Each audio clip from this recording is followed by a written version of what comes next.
សួស្តីអ្នកគ្នាខ្ញុំខានស៊ីថ្ងៃនេះផងដែរខ្ញុំមានរឿងថ្មីមួយទៀតយកមកធ្វើជូនអ្នកគ្នាទស្សនាតែរឿងមួយនឹងផងដែរមានចំណងជើងថា Susie or Starber or the Fan ដែលមាននឹងដាក់ចំណងជើងជាភាសាខ្មែរទៅកាន់រឿងមួយនឹងថាអ្នកលេងវេទមន្តវ័យក្មេងតើកុំឲ្យខាត់ពេលវេលាយូរយើងចូលទៅកាន់សាច់រឿងរបស់យើងតែម្ដងទៅផ្ដើមនៅសាច់រឿងរបស់យើងនឹងផងដែរមានក្មេងប្រុសម្នាក់កំពុងតែបើកទ្វារចូលទៅកាន់ព្រះវិហារមួយស្រាប់តែគាត់បានឃើញមិត្តភក្តិរបស់គាត់ដែលមានឈ្មោះថា Alisa កំពុងតែយំហើយគាត់សួរថាហេតុអ្វីបានជានាងយំក៏ប៉ុន្តែនាងបានប្រាប់ឲ្យគាត់ឆាប់រត់ចាកចេញពីទីកន្លែងមួយហ្នឹងទៅហើយRavenក៏បានសួរថាហេតុអ្វីបានជាដៃរបស់នាងកើតទៅជាអញ្ចឹងហើយគាត់ពិតជាឆ្ងល់ខ្លាំងណាស់ថាតើពិភពលោកមួយហ្នឹងមានរឿងអ្វីកើតឡើងទៅហើយអាសាលីនាងក៏បានប្រាប់ថាមូលហេតុដោយសារតែដាវមួយហ្នឹងហើយមូលហេតុហ្នឹងដោយសារតែនាងបានប្រើប្រាស់នៅធម៌ពលរបស់នាងដើម្បីស្រូបយកធម៌ពលរបស់ដាវមួយហ្នឹងដោយសារតែការពិសោធន៍របស់នាងត្រូវបានប្រែចេះអញ្ចឹងហើយបានជានាងប្រែទៅជាអញ្ចឹងហើយមួយសន្ទុះក្រោយមកអាសាលីនាងក៏បានប្រែខ្លាចទៅជានាគមួយយ៉ាងធំហើយនាងក៏បានទម្លាក់ទីកន្លែងមួយហ្នឹងដើម្បីចេញមកកាន់ខាងក្រៅចំណែកពួក Magic នៅខាងក្រៅឯនេះវិញគ្រាន់តែពួកគេបានឃើញទៅកាន់សត្វនាគភ្លាមពួកគេក៏បានប្រើប្រាស់នៅធម៌ពលរបស់គេដើម្បីសម្ដៅទៅកាន់នាគមួយហ្នឹង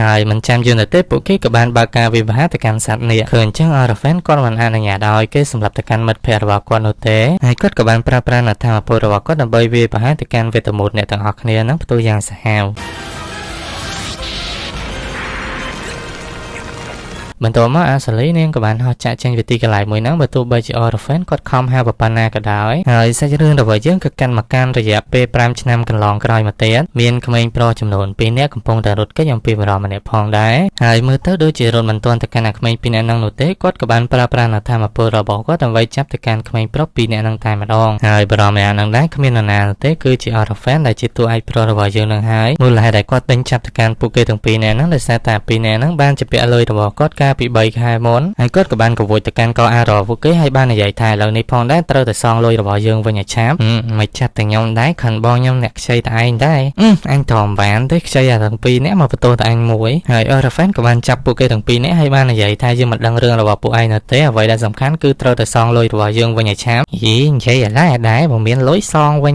យីអានេះនិយាយលុយចឹងត្រមបានទេនៅពេលហ្នឹងដែរRavenក៏បានវាយទៅកាន់ពួកគេទាំងពីរនាក់ឲ្យខ្ទាតទៅយ៉ាងឆ្ងាយហើយគ្មានទេគាត់រត់ទៅដល់ថែមជន់យកនិយាយវិធាដល់កយនៅពេលហ្នឹងដែរស្រាប់តែមាននារីម្នាក់បាននិយាយថាអាយ៉ាយើងជួបទៅកាន់ពួកឯងហើយនាងក៏បានបង្ហាញនៅកណ្ដាលក្រិតជនមួយដែលមានពួកគេទាំងពីរនាក់នៅទីកន្លែងមួយហ្នឹងផងដែរអាពីរនាក់ឯងទៅធ្វើស្អីហើយបានគេគិតថាពួកឯងជាក្រិតជនហ្នឹងនៅពេលហ្នឹងដែរស្រាប់តែនារីម្នាក់ហ្នឹងបានដកបានប៉ូលីសរបស់នាងឲ្យពួកគេទាំងអស់គ្នាបានឃើញគ្រាន់តែដឹងថាប៉ូលីសអញ្ចឹងពីរនាក់បងប្អូនហ្នឹងមិនចាំយូរណាស់ទេក៏បាននាំគ្នារត់ចាក់ចេញពីទីកន្លែងមួយហ្នឹងប្រយហើយនារីប៉ូលីសរបស់យើងក៏មានអាវុធសម្ងាត់របស់នាងផងដែរដើម្បីចាប់ទៅកាន់ពីរនាក់ហ្នឹងក៏ប៉ុន្តែនៅពេលដែលគប់ទៅហ្នឹងគ្មានត្រូវពីរនាក់ហ្នឹងទេបែរជាត្រូវមនុស្សដែលនៅខាងក្រោយអានោះវិញហើយនាងក៏រៀបនឹងដកអាវុធសម្ងាត់របស់នាងដើម្បីគប់ទៅកាន់ពួកគេទាំងពីរនាក់ទៀតហើយក៏ប៉ុន្តែត្រូវបាន Raven មកខាត់នាងកុំឲ្យគប់ទៅបន្តទៀតក៏ប៉ុន្តែនាងបានប្រកែកថានាងត្រូវតែចាប់ទៅកាន់ពួកគេទាំងពីរនាក់ឲ្យទាល់តែបានដោយសារតែពួកគេបានឆ្លុះប្រកែកគ្នាជាច្រើនអញ្ចឹងហើយជាឱកាសពីរនាក់បងប្អូនក៏បានរត់ចាក់ចេញពីទីកន្លែងមួយហ្នឹងបាទទៅហើយ Raven ក៏បានសួរថាគ្រាប់ដែលនាងបានគប់ទៅកាន់ត្រូវបរមម្នាក់ហ្នឹងតើនាងបានដាក់ថ្នាំអ្វីហើយនាងបានប្រាប់ថានាងគ្រាន់តែដាក់ថ្នាំស្ពឹកតែប៉ុណ្ណោះហើយសូមឲ្យ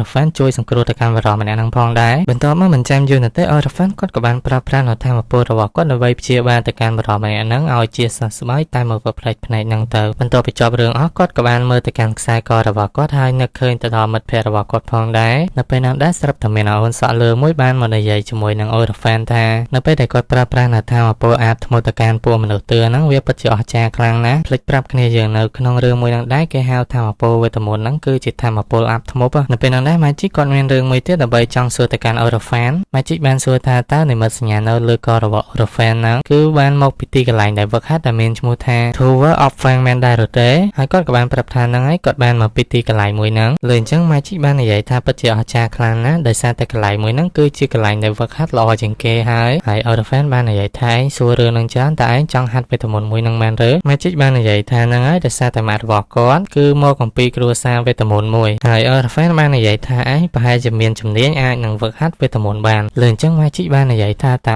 Raven នឹងអាចបង្ហាត់បង្រៀនគាត់បានដែរឬទេអូបានតើបងលុយឲ្យគាត់អាចបរៀនបានហើយបានហើយឯងនេះកុំអូសទាញទៅកាន់កូនប្រុសរបស់យើងអីឯងគ្រាន់តែបោកកូនប្រុសរបស់យើងថាគាត់មានជំនាញតែប៉ុណ្ណោះវិញមិនដឹងទេចង់ជឿក៏ជឿមិនជឿក៏អត់ហើយRaven បានប្រាប់ថាបើសិនជាគាត់ចង់ចេះមែនវាគឺជាចំណងចំណូលចិត្តដ៏បរិសុទ្ធហើយនឹងភាពស្មោះត្រង់របស់គាត់ផងដែរកុំចូលចាញ់អសោះបើសិនជាឯងចង់ដើរតាមនៅក្តីសម័យរបស់ឯងតាមតែឯ ឯងក៏ទៅចោះនៅពេលនឹងដែរស្រាប់តែមានភ្ញៀវបានមកទីកន្លែងរបស់ម៉ាជេនៅពេលដែលអូរ៉ាហ្វេងកន្លែងមើលទៅគ្មាននរណានៅទេគឺជាពីអ្នកបងប្អូននោះសោះមូលហេតុដែលពួកគេមករកអូរ៉ាហ្វេងហ្នឹងដែលសារតែពួកគេទាំងពីរនាក់ចង់ឲ្យអូរ៉ាហ្វេងធ្វើរឿងមួយហើយអូរ៉ាហ្វេងបានសួរថាហេតុអ្វីបានជាគាត់ត្រូវមកធ្វើរឿងបែបនេះវ៉លកាបាននិយាយថាបើសិនជាចង់បានលុយជាពាក្យរបស់គាត់មកវិញហ្នឹងត្រូវតែជួយគាត់រឿងមួយហ្នឹង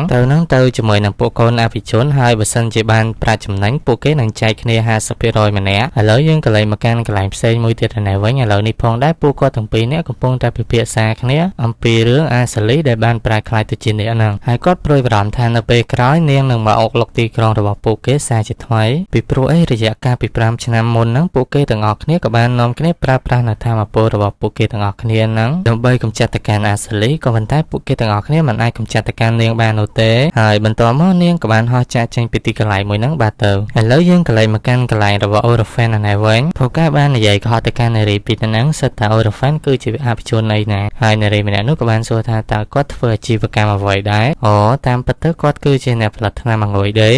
បងអាចដូចបោកគេរៀងតណើបបន្តិចហើយហេតុអីបានទៅជាអ្នកផលិតថ្នាំអង្គុយដេកវិញមូលហេតុហ្នឹងដោយសារតែគាត់គិតថាត្រូវជន់ខ្ពស់ដូចជាពួកនាងទាំងអស់គ្នាហ្នឹងច្បាស់ណាស់នឹងត្រូវការថ្នាំអង្គុយគេជាមិនខាននោះទេមើលទៅដូចជាពួកគេអមិននៅទេនាងទាំងពីរនាក់ក៏បានសុំទោសហើយចាកចេញពីទីកន្លែងមួយហ្នឹងបាទទៅនៅពេលដែលគេចេញទៅវិញហ្នឹងវ៉លកាគាត់ពិតជាខឹងទៅកាន់អូរ៉ាហ្វេនខ្លាំងណាស់យេនេះចង់មកបន្ទោសអញយ៉ាងម៉េចបើឯងបោកគេតណើបអញ្ចឹងគេមិនជឿនៅពេលដែលពួកគេកំពុងតែឆ្លោះគ្នាហ្នឹងស្រាប់តែមាននារីម្នាក់បានបើកទ្វាររបស់ពួកគេចូលមកកាន់ទីកន្លែងមួយហ្នឹងហើយនាងក៏បាននិយាយថាតើពួកឯងហ្នឹងគឺចង់បោកទៅកាន់បងស្រីរបស់នាងមែនឬទេហើយមិនបាច់កុហកមកកាន់នាងនោះទេដោយសារតែនាងបានលួចស្ដាំនៅខាងក្រៅអស់ហើយអូគួរតែហៅប៉ូលីសមកចាប់ពួកឯងទាំង3នាក់ឬអត់ណ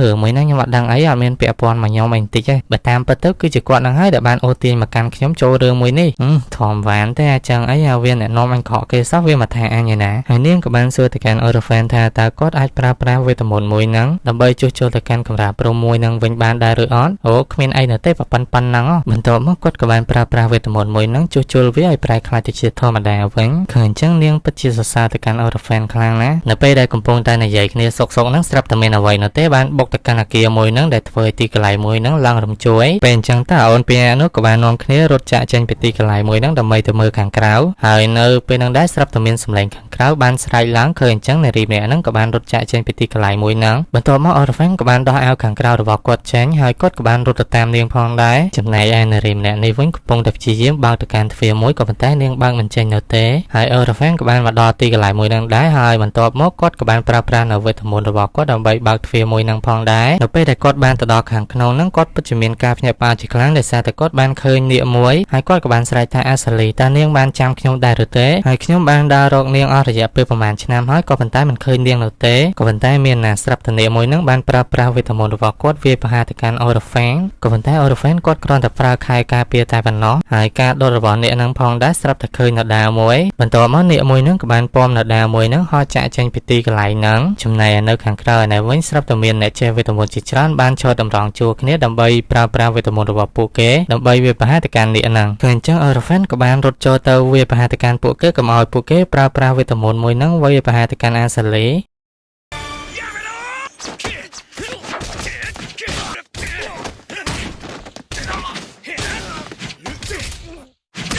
ក៏ប៉ុន្តែមានណាត្រូវបានអ្នកប្រើប្រាស់វេទមន្តនៅខាងមុខខ្លាំងហ្នឹងក៏បានប្រើប្រាស់នៅធម៌ពលរបស់ពួកគេវាប្រហារទៅកាន់អាសាលីក៏ប៉ុន្តែត្រូវបានអូរ៉ាហ្វេនប្រើនៅធម៌ពលរបស់គាត់ដើម្បីវាយទប់ទៅកាន់ធម៌ពលរបស់ពួកគេទាំងអស់គ្នាហ្នឹងទូយ៉ាងសាហាវដែលជាហេតុធ្វើឲ្យអាសាលីហោះចាក់ចេញពីទីកន្លែងមួយហ្នឹងបានម្ដងទៀតហើយសម្រាប់សាច់រឿងមួយហ្នឹងផងដែរខ្ញុំសូមបញ្ចប់វាតែត្រឹមប៉ុណ្្នឹងសិនហើយបាយបាយជួបគ្នានៅវីដេអូក្រោយ